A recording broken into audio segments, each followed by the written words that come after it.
Hello, Internet world. Gregory here for the first ever episode of My Friends Like Cool Stuff, special titled for my guest today, the first interview, my good friend Josh, also known as Buck, a man I've known for 23 years ish. We started as teammates and acquaintances in JV foot or modified football in junior Modified, high. yeah.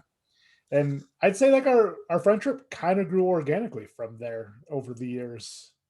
Yeah, I think you're right. I mean, obviously, football is a great way to develop a relationship with somebody, and we just always kept finding more and more things we had in common. So it Yeah, was definitely which very organic. yeah, and I think it eventually got to the point in our 20s where another friend of ours was jealous of our friendship because he wanted you to himself. These things happen.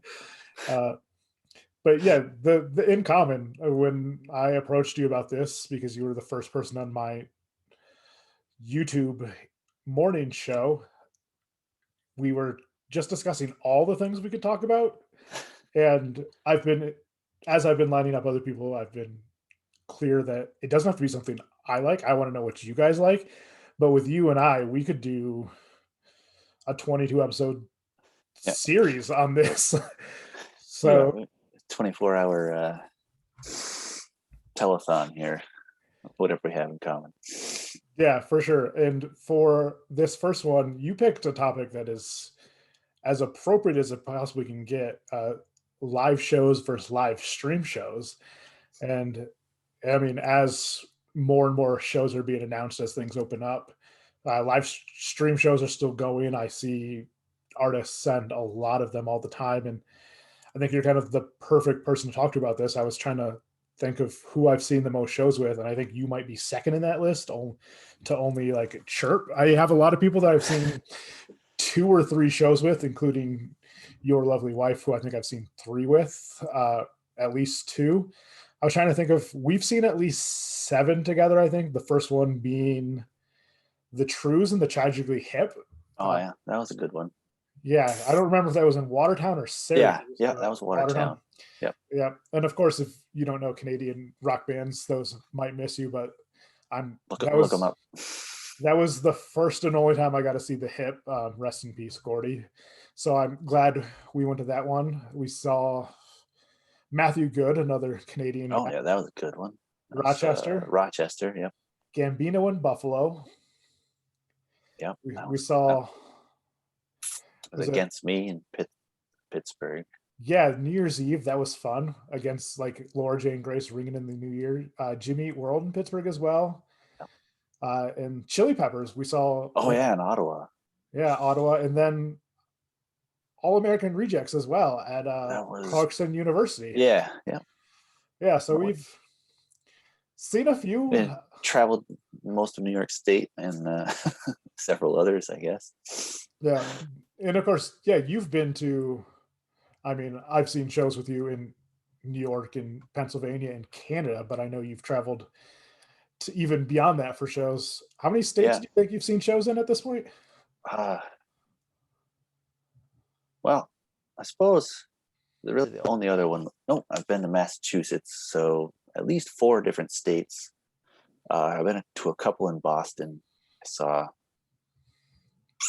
Who did I see? Did you see Jimmy Eat World in Boston? Is that one of No, those? I saw Jimmy Eat World in Rhode Island, Okay. Providence. That was the Futures 10-year anniversary tour, which I had to see. That's my favorite album of theirs. And I Boston. remember there was a show in Pittsburgh, I think, around the same time that you would have gone to had you not been going to Jimmy Eat World. And I understand why you. And then conveniently, a couple years later, you ended up in Pittsburgh seeing Jimmy Eat World with me as well. So, Yeah, I mean, it'll wait. It'll just happen, I'm sure. Yeah, Boston. I saw Bayside and Take Back Sunday. okay, That that's was that was that. So, how many. so two different Um, countries, four different states. it's not bad. I don't like two different countries: New York, PA, Florida, Illinois. Nice. So I might be the same. I guess I went to Bonnaroo, so I've got Tennessee in there as well. Oh yeah, But I does always count. I always kind of forget about Bonnaroo. What a weird one to forget, especially since Yeah. that was the year Conan was there. But how many live stream shows have you watched during this pandemic? Let's see. I've seen, I think, four different bands. I've seen the Trues, Jimmy Eat World, Silverstein, and I just watched Thursday. Oh, I did see Joe Bonamassa as well. So that puts me at least five Jimmy different World did bands. multiple shows, right? Yeah, they had three shows for sure. Paid ticket live stream events where they covered. They did Clarity, Futures, and the latest Surviving, just all through the whole album, which is neat. Oh, that's awesome. It's I think the first live stream shows I was watching was very early when, especially in Pittsburgh, a lot of like the local punk guys were just on their Instagrams playing, Right. and then they'd like promote someone else on the record label to go. And so I was watching a fair amount of Instagram live streams of people playing shows just in their bedroom with the guitar, like taking suggestions on what to play from the comments. So that was kind of fun to see. But the first like one I paid for was an actual festival, and the only band I wanted to see was the band Best X, um, because I love Meryl. I loved Meryl's Candy Hearts. We've been internet friends since like 2005, I think. So when I saw she was doing this, I was like, all right, I'm off this weekend. And it was 2 days. And so I just kind of put the browser on, and they were all pre-taped shows for the most part, I think. Oh, right.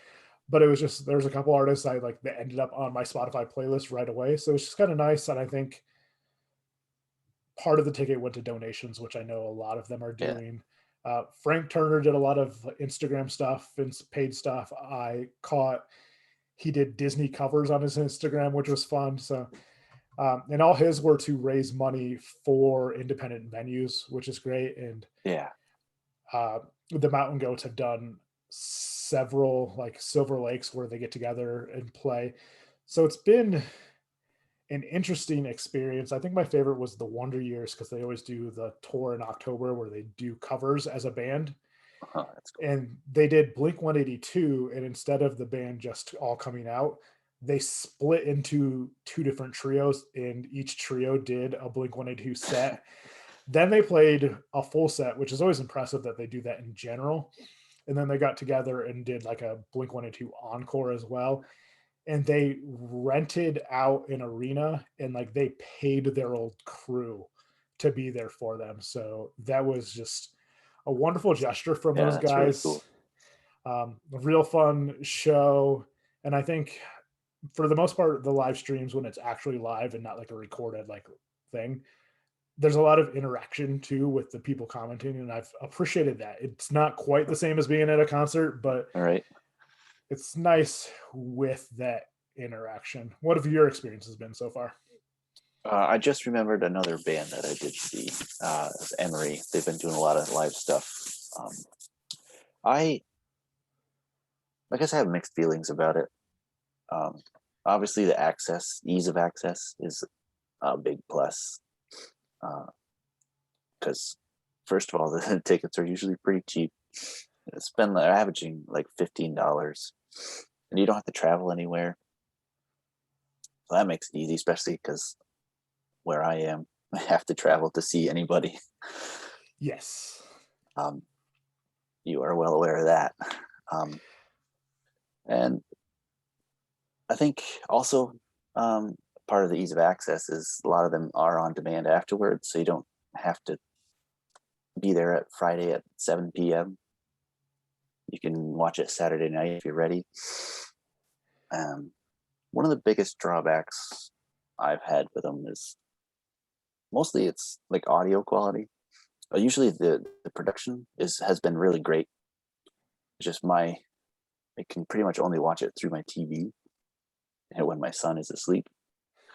So it's hard to get, because it's the experience of a live concert has a lot to do with feeling the music. I mean, sometimes it may be too loud, but you feel it through your whole body. It's a whole thing. But another pro is you don't have a bunch of random people around you. That's my least favorite part of a live concert is everyone else there. But it would be weird being in a concert hall by myself with the band. But overall, definitely a very positive experience because they do tend to put a lot of care into it. There a lot of great production value, and you can tell like they want to be playing, they want to be there, they want you to be there, but they're trying to make it as best as they can, and that's been a very positive experience from those live streams. Yeah, it's so wonderful to have it, and I love that a lot of them, or at least a portion of it's going to some cause. And it seems like the bigger the artists, the more they can give. I mean, Frank Turner doing all of his 4 independent venues was just amazing. And I think for him, like that guy tours nonstop. I read an interview with Laura Jane Grace about how hard it's been for her not to be touring. And Against Me is another one that just tore nonstop. So it's great that these people get a chance to rest, but I mean, you've seen Against Me a few times. Like they clearly want to be out there and they love being out there. I think they're just the whole band thrives off that interaction with the crowd. So I think that's kind of what I miss is seeing artists that truly love being on stage. And you can see how happy they are to be playing for a virtual audience a lot, but right. There's nothing like seeing someone on stage in their element and how much they're loving being up there. Yeah, it's definitely not the same because they feed off the crowd, and it's like I don't have too much experience, but I have some. Being on the radio is you're hoping your jokes land, but you don't know. So I can see how it would be weird to be trying to interact with an audience that's not there. Yeah, at that point you're just kind of like, does this make me laugh?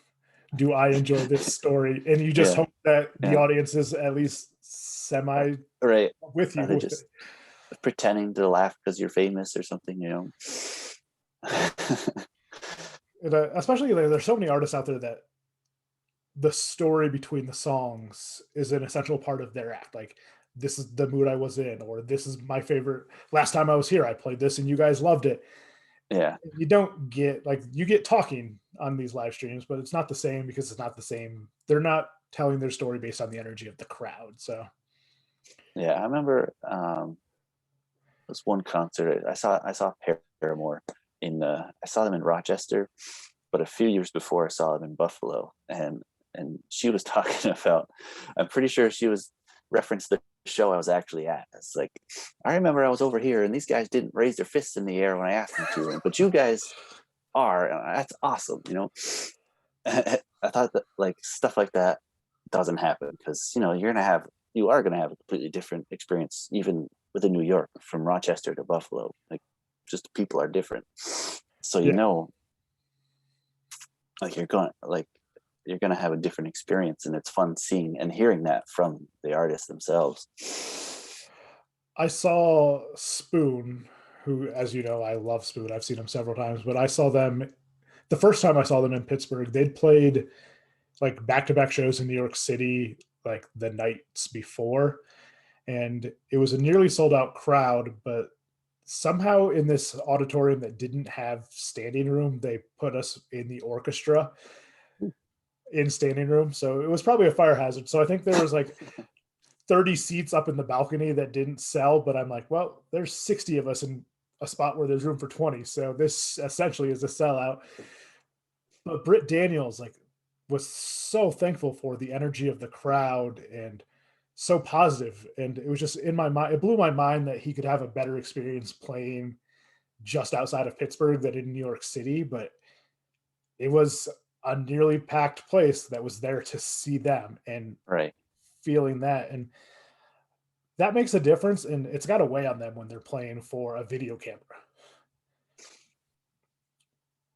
Yeah, I mean, I obviously can only speculate, but I feel like that's part of the reason they're making music in the first place. Like, they want to be heard, but they also to know how they're affecting people. Like I know a lot of bands do just make music because they like making music, but the reason they can still exist is because they know the fans like it. And I guess you can base that off of ticket sales, but human interaction is pretty important.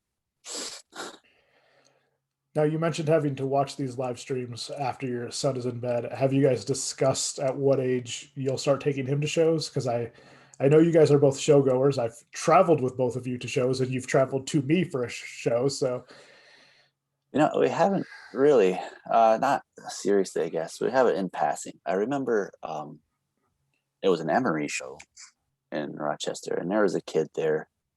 I don't know if he was four or five, maybe, and he had his headphones on, so it wasn't too loud, but he was loving it. I was like, I would love to be able to do that. I was like, is it a good idea? Is he gonna appreciate it at that age? I don't know. It was definitely something to consider. And there's a Weezer show. There was a kid, he was probably 8 or 9. He knew every single word of every Weezer song. I was like, man, that is cool. Like, I don't know how you get any kid involved in music that much, but he must have started really early. I saw probably a kid about that same age. It was at a New Found Glory show.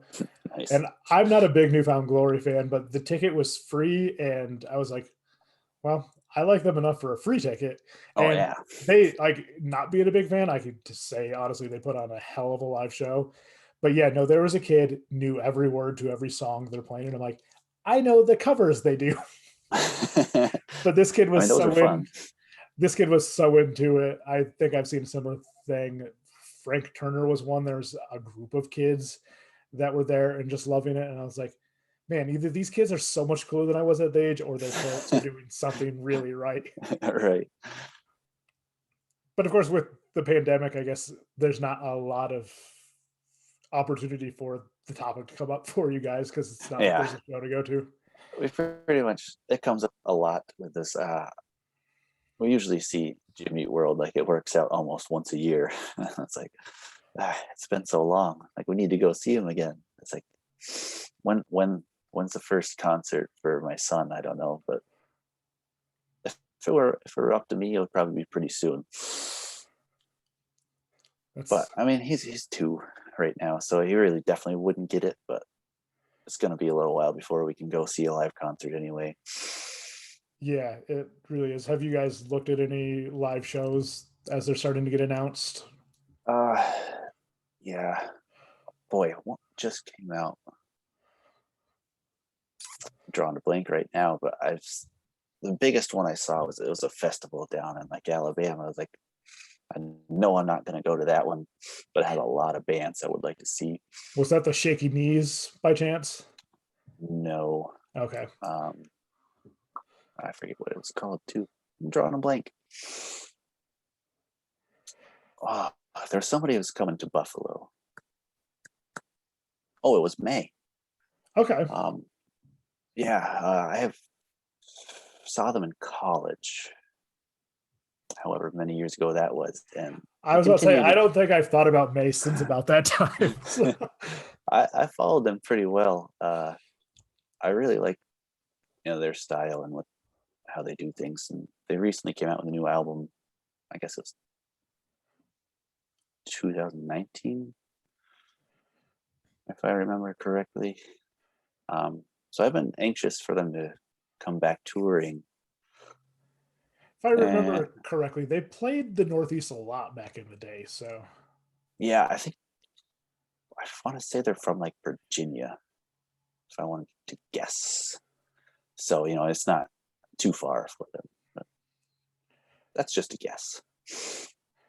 It is always interesting how some bands and groups and artists like to play particular areas. I know Bone Thugs-n-Harmony, being from Cleveland, they play Pittsburgh a fair amount, and it was always like a random Wednesday you could see Bone Thugs-n-Harmony. So, it's just like a 2-hour drive or whatever for them. Yeah, and it makes sense. Like, oh, this is a market we can play once every year to 16 months, and we know we're gonna do well. Like, good for you guys. Yeah, just plan on it; it'll work. So of the live stream shows, which has been your favorite? That's a great question. Um, I'd have to say probably it was the Emery, um, "I'm Only a Man" album redo. They had recently re-recorded it because they didn't own the rights to the masters of the album, so they haven't been able to put it out on vinyl. So what they did is they own the songs because they wrote them, but they just don't own the recording of it, so they couldn't do anything. So they re-recorded a version of the album, and then they performed that live. And I don't know, it was it was cool. I'd seen the Jimmy Eat World was very well done, but not exactly diminishing returns. But I've seen them so much that it didn't stand out. But seeing the Emery, the way they did it, the way they shot it was nice. And the kind of the personal story of them taking their music back was pretty nice too. That's my new favorite trend in music is artists just re-recording their own albums to remaster them so they own the recordings Right. now. That's Especially absurd to me that has to happen. yeah, especially because you know I how much I love LL Cool J, and that was a big thing with him and Def Jam Records was to prove for contract negotiations that they owned the music. They had Foxy Brown do a remake of Rock the Bells called Fox the Bells, and Foxy thought they were having her do it as a tribute, but really they were doing it as Oh, a screw you to LL to remind him they. And so after his 10 album deal with them ended, they gave him the rights to his music.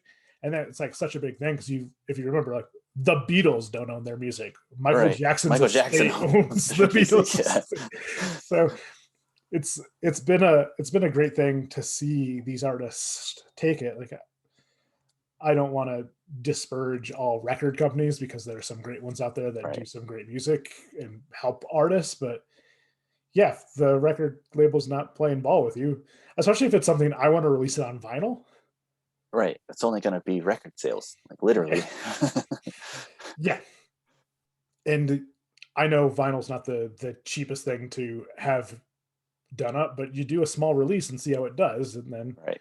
you go from there. Almost every. I mean, I guess almost every band I've bought vinyl from, they always do those like thousand press runs, and I feel like if you don't buy it the day it's released, it's sold out. Yeah, I So mean, when I saw Colin Hay, like he was out of 3 of the records. So I was like, not a big deal. I'll buy these 3 then. So like, especially bands who tour, records sell. yeah. One of the times I saw Spoon, I watched a guy buy their entire discography on vinyl before the show, realizing he was going to have to Yeah, you carry got to carry this around. it. So, which, I mean, you have to take that chance. Either you carry it or you risk that the one you want is sold out. And when you're buying Yeah. all of them, I guess. But That's usually yeah, how it goes for me. I'm like, I don't want to carry this around, and then I go to the merch table after. I should have bought it earlier. yeah, I've converted to buying T-shirts while at shows simply because I can throw it over my shoulder instead of Right. trying to carry it. Although when I was at a small show, it was Colleen Green, uh, the band Potty Mouth, and another band.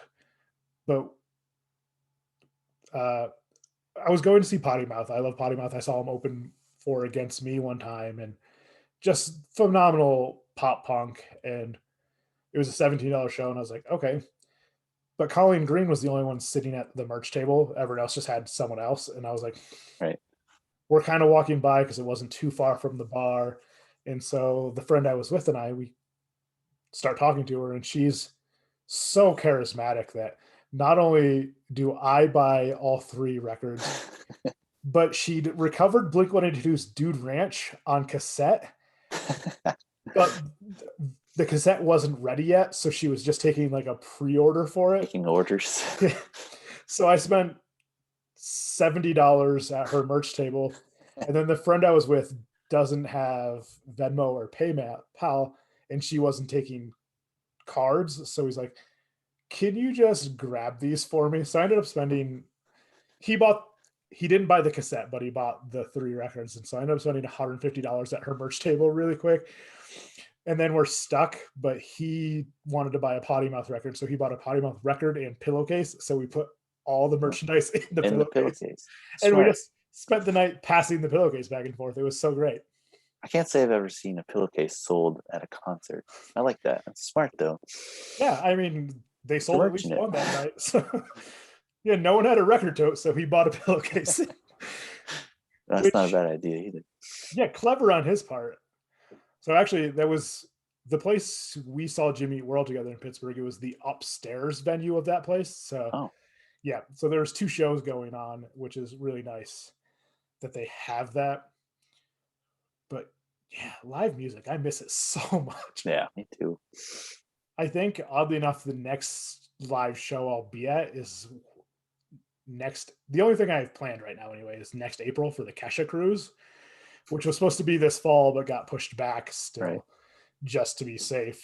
So, I mean, I'm super excited. I have seen Kesha before. I love Kesha.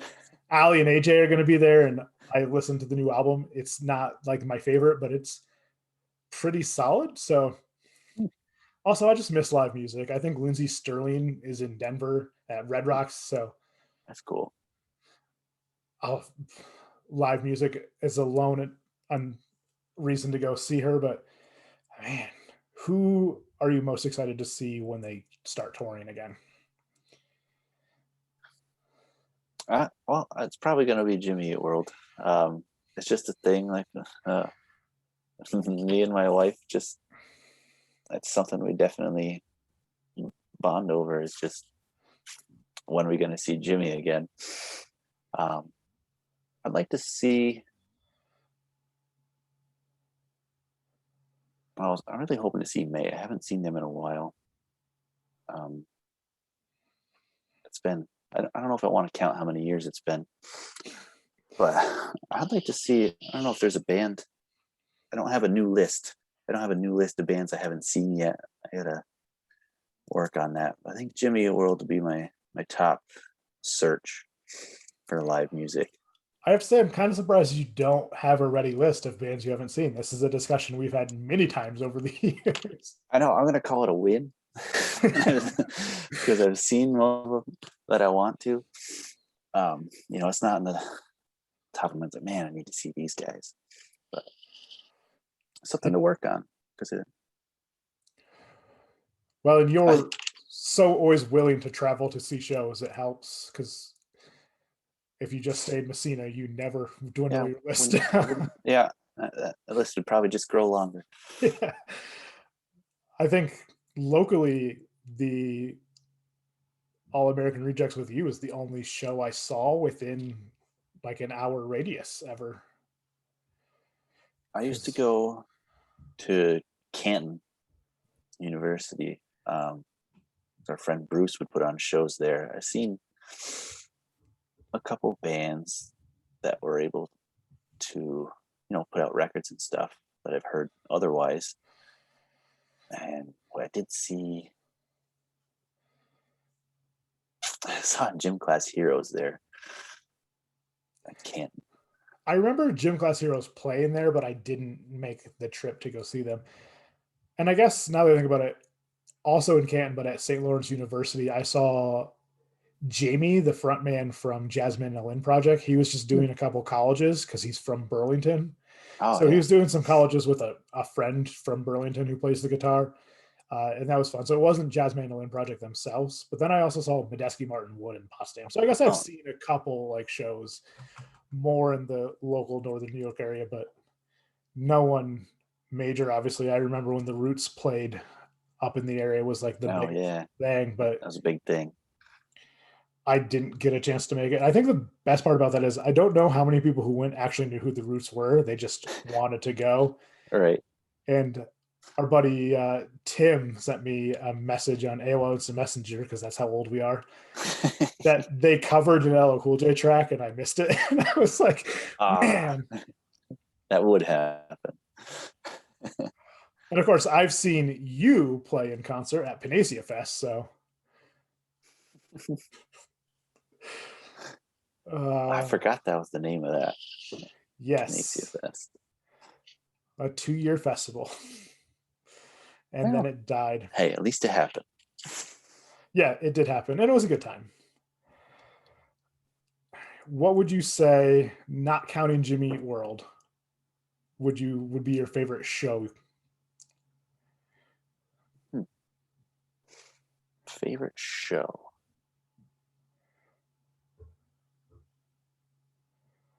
That's an excellent question as well. I liked, well, the Against Me we saw in Pittsburgh. I liked a lot. I liked the venue. It was very, I guess you could call it intimate. So you're right up there with the band. You're real close. And I think the New Year's Eve aspect was cool. Yeah, I if I had a minor quibble, because I was there 2 or 3 openers for that, Yeah, and then they still stalled a little bit, so they were on stage for the ball drop. But like that's a super minor quibble, and I think more to the fact that we'd been on our feet since 10 a.m. that day. yeah, I mean, it We'd was a had a long long day. day. But man, I missed that venue, Altar Bar. It unfortunately closed down shortly after that. So I got to Oh, see a that's couple shows unfortunate. there. But yeah, it was an old, like, converted church, and it was just the acoustics were fantastic in there. Yeah, Drinks and I were way think too expensive, but that goes without saying. yeah, I think I like that the most because I had seen Against Me in a big. I was at a university in a big arena, and they played well, but those aren't designed for concerts. They just hold a lot of people, and it's harder. I think it was harder for them uh, to interact and do their thing with such a large crowd. And they were there. Most people were there to see the Foo Fighters. Against Me opened for them. Um, Foo Fighters were great, obviously, but seeing Against Me as the headliner in a smaller setting, and I think it was right around the time where the Laura Jane Grace's transformation too. So she was way more confident yeah, that show was, I with think, herself. just over 2 years after her transition. So still really, really early. Yeah. So I think that definitely showed too. So it was kind of a combination of everything and different expectations and being surpassed, which was really cool. Yeah, It's hard to pick a favorite. That's for yeah, sure. that show would be up there for me too. And part of it's the venue, part of it's the band, because that was the first time I'd gotten to see Against Me, and I'd missed out on seeing them like half a dozen times at that point. And then, I mean, the thing about the trip, like you coming down to Pittsburgh to visit and everything, like that was just a good few days, which Yeah, for added sure. to the show. But they were also awesome. I mean, Against Me is always awesome every time I've seen them, and that's the right size venue for them. They're a mid-sized venue band, and unfortunately, it means they're going to sell out more often, and it'll make the tickets a little hard to see. But Right. the proper size venue for a band can make a difference, because if you can't fill it and it's just too big, it loses some of the energy. Yeah, it's like, why are we right here? Are we waiting for something else? That, and as you'd said, you saw them at the university, everyone was there to see the Foo Fighters, and that's always tough. That's my problem with festivals in general. I think is so many people standing around a stage because they're killing time before those artists they want to see, Yeah. and they're just not in the energy. She and Him is the example of that. Like, I love She and Him. I don't care much for Zoe Deschanel as an actor, but I love her as a musician, and I love M Ward. And I was so excited they were going to be at Bonnaroo too. And middle of the afternoon, Tennessee in the summer is just too hot, but it was especially hot, and the crowd had no energy. And Zoe's up there like pleading with the crowd to have energy, and I'm like, man, this just gives me a reason to see them again, though. Right.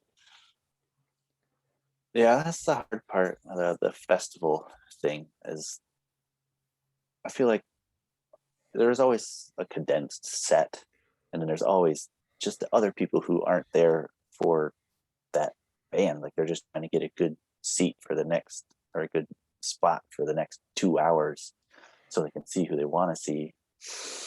There's also the people that want to get as close as possible but aren't going to stay for the show. So they're going to push by you, like watch a song and then push back by you again. Yeah. And I'm okay in a crowd, but I'm not okay in a crowd that's jostling. So I don't want to be pushed too much. A Warped Tour has always been similar to that. Like I kind of want to hang far back. Yeah. I remember I didn't go to Warped Tour with Joshua, but he was at the same Warped Tour I was at with his sister, and we ended up like together at or the All American Rejects. So I've seen them separately with each of you, but Nice. and people watching this probably don't know who he is, but he is not a small man. He is well built and tall, and it's all teenagers.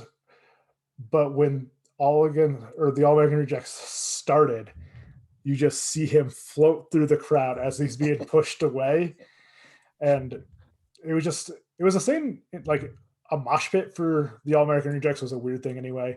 Yeah. To see him get carried away in the crowd, Swept away in the current. And then some guy like shoved me a couple times, and some random stranger I don't know just clocked him and knocked him out, and then patted me on the shoulder. And so here I am, 16 years old, and first time not at a show with my parents, and some guy shoves me and another guy knocks him out, and I'm like, yeah, no, I don't like crowds at all. Yeah, this is weird. I don't like that. I remember the Warped Tour like website. There was a picture of Josh because you could see he was like literally head and shoulders above everyone else, and he was the wearing only a one green shirt. Green, yeah. Everyone else is wearing black, and he's wearing green. It just stood out. It was hilarious. It's like if you didn't know him, like this defines him. yeah. And what a perfectly random person to run into something like that, because as we've said, shows aren't near us, so we had to drive 6 hours for this show, and then to run into him, and I'm like, oh, I came with 12 people, and now I'm hanging out with someone I didn't come to. Because the other thing about groups and festivals, especially early, I mean, cell phones were a thing, but they weren't a thing we all had back then. Right. One person in the group had one, maybe. Yeah, because this is 2001, 2002. So maybe it was 3, maybe it was that far it up. Was probably, 2 or 3. And so it wasn't like, we're like, okay, well, we know what time we're supposed to meet at the van. Yeah, I'll meet you at the car on Wednesday. And with day festivals, it's possible to meet at a certain time. But I remember Bonnaroo, we had a campsite, and I still didn't see the people I went down with a lot. Didn't know one of them had gone home until several hours later because my cell phone was dead. Of course, me and I think the last year for Warped Tour, my brother gone to Pittsburgh, and so my roommates, my brother, my buddy Chirp, and I, we all went to Warped Tour. And the night before was a wrestling event, and then after the wrestling event, my brother and I went to the bar, and my phone did not hit the charger after the bar. I didn't make it to my bed either. I slept on the porch that night. So my phone died pretty quickly into Warped Tour. So I'm like, all right, I know what bands are playing that these folks like, so I will run into them eventually. Going old school, yeah. Thankfully, my brother's wearing a Dallas Cowboys hat in Pittsburgh, so he stood out. But I'm not even the one who noticed him. I met up with Chirp and Chirp's cousin, and Chirp's like, oh, there's your brother. And it was during Mighty Mighty Boss Tones, and he's like to the left of the stage, and I'm like, I'm gonna go get him and at least coordinate when we can meet with him. And Chirp's like, yeah, that's a good idea. And thankfully, Warped Tour, there's 4 stages and a couple side stages, so it's pretty easy to navigate. But man, festivals are crazy. Yeah. I don't think I'm probably definitely in my old age not going to go to a festival. I saw the Governor's Ball lineup announced, and there's only, I think, 6 or 7 artists that I really want to see, but I'm like, maybe I'm going to Governor's Ball this year. But really, it's because Carly Rae Jepsen's on there, and I want to see her live. But I think there's a couple on Governor's Ball, and I think that's the problem is there's so many festivals these days that unless it's going to be like a full weekend long event with 4 headliners I want to see, it's just not worth it. Because the headliner's the only folks that get the time. Everyone else gets a 20 to 30-minute set. Yeah. But it's hard. Yeah, I am excited to see live music here in the near future, and hopefully live music with you and your wife again sometime in the near future. Here's open. We'll probably have to come visit you because odds are there's not going to be much here, but who knows? Maybe there'll be a Jimmy Eat World show in Boston I'll fly to, and yeah, there's some mutual traveling. That's not a bad idea. we can see who else we run into. Yeah, you never know. I mean, the first time I saw Spoon, I flew to Chicago on Easter weekend to see them. So I have no problem. As you know, I have no problem traveling to a show, and I have no trouble traveling because it's been quite a long time since I saw you. Last time I was back up home, of course, was my mother's hysterectomy, and I didn't get a chance to sneak away. I did have a Moon Knight figure packed for you in my bag. I just didn't get a chance to see you. Well, we'll see him someday. Yeah, I mean, it's one way or another. I just sometimes think that my father has met your son and I haven't. Yeah, that is a fact. A sad fact. But I love that we were able to do this. Thank you so much for being the first guest on this series. It's my pleasure. I can't wait. Anytime you want me back, let me know. Yeah, we can talk Darkwing Duck and Beast Wars and cigars and bourbon. Yeah. NBA Jam. All sorts of topics. Yeah, I mean, I lived around the corner from you for so much. I think I had to explain to my mother one time because she'd stop by randomly and there was no food in my kitchen. I had milk and cereal and I think Dr. Pepper. And she thought it was because I couldn't afford groceries. And I'm like, well, you do realize I eat 2 meals a day at work. And then the third I'm eating with Josh. And she's like, if it goes in the fridge, it's just going to go bad. Yeah. Either like we were picking up a meal specifically to cook that night or we were going out, that's just how we were living in our mid-20s. Yeah, that's how you do it. Right. Thank you so much. I miss you. I love you. My pleasure. I love you. I miss you. And hopefully, have me back soon. Or I'll see you soon. Yeah, give my best to your wife. Which I almost feel weird that we haven't used her name at all, but at the same time, I don't know that she wants her name on the YouTubes. Yeah. We'll keep it that way until she says otherwise. until she comes on. Yeah. All right. That could be fun. Have a great night. You too.